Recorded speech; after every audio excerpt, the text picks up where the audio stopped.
everyone, Professor Christensen here. So today in this short video we're going to have an introduction to the income statement. The income statement is one of the first financial statements you'll probably learn about when you start studying accounting. So today we're going to take a look at three things. What is an income statement? What does it tell us? And then, like we should always do with accounting, we're going to get some practice. Okay, so first let's take a look at an income statement, a sample. All right, so here is Finn's Fabulous Fishing Expeditions, and they're a corporation because we have Inc. and we see their income statement. So an income statement like this is probably the simplest income statement you'll ever see. It's very simple. But they're all going to be the same. So if you're preparing an income statement for class, you're going to want to have a heading that looks like this, a three-part heading. It tells you the name of the company, tells you the statement, it's an income statement, and then it tells you the period of time. This is for the year ended December 31st, 2022. All right, and so what this tells us is, it tells us about the profitability of this company. How well did they do? So there are three main things that you're going to look for on your income statement. You're going to have revenues, you're going to have expenses, and then you're going to have net income. Okay? So you probably want to make a note, if you're one that might want to have index cards, this is a great thing to put on your index card. Revenues minus expenses equal net income. All right? And if it turns out that your net income for some reason was negative, in other words, your expenses were greater than your revenues, this would be called a net loss. All right. So let's look at what Finn's has. So they have service revenue. So that means they're performing a service. So based on the name of the company, Fishing Expeditions, they probably take people out to go fishing. Who knows how they do it, but they earned revenue of $267,000 this year. So their customers, so they did services valuing $267,000 for their customers. All right. And they had only 4 expenses in this company. It's a relatively simple company. So maybe this was one of the first years of business. They had salaries of $158,000. They had rent expense. They had some advertising expense, and they had supplies expense. And notice that the expenses are listed in size order.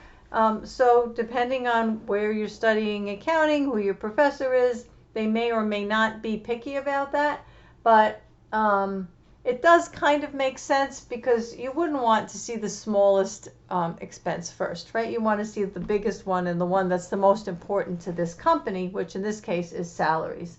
So here you see that we added up the 4 expenses and we got total expenses of $213,000. And remember what I said, revenues minus expenses equals net income. So now we have revenues, $267,000 minus the $213,000 gives us net income of $54,000. All right. And so now let's practice. Let's practice one for yourself, right? So you want to try it out. So the best thing to do is use this form here. This is the format that you're going to use. You're going to have your revenues, you're going to have your expenses, add them up. We put lines here, by the way, that's showing the reader that you added or you subtracted. So here we put a line to show that we added all those expenses. And then notice at the bottom, there's a double underline, and that in accounting tells you, okay, stop reading. That means that's the total. Okay.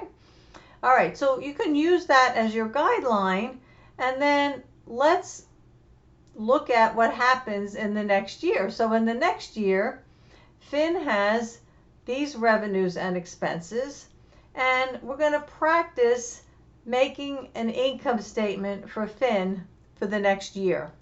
Now I'm going to pause the video for a second, and please you pause the video for a second and take a few minutes and see if you can write up an income statement for Finn. When you're done, restart the video And then let's take a look at what the solution looks like, and we can compare the solution to how you did. And this is one of the best things you can do to learn. Keep testing yourself, right? See, how well do I know this? Can I prepare an income statement for myself? Okay, so use this data, use this form below, and you're going to create an income statement for Finn for 2023, and then we'll take a look and see how he did. Okay? All right, so pause the video and then come back when you're done.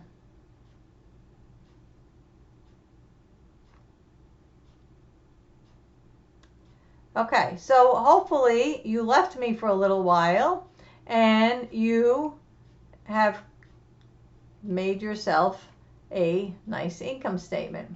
So let's take a look at what we have. This is what your solution should look like.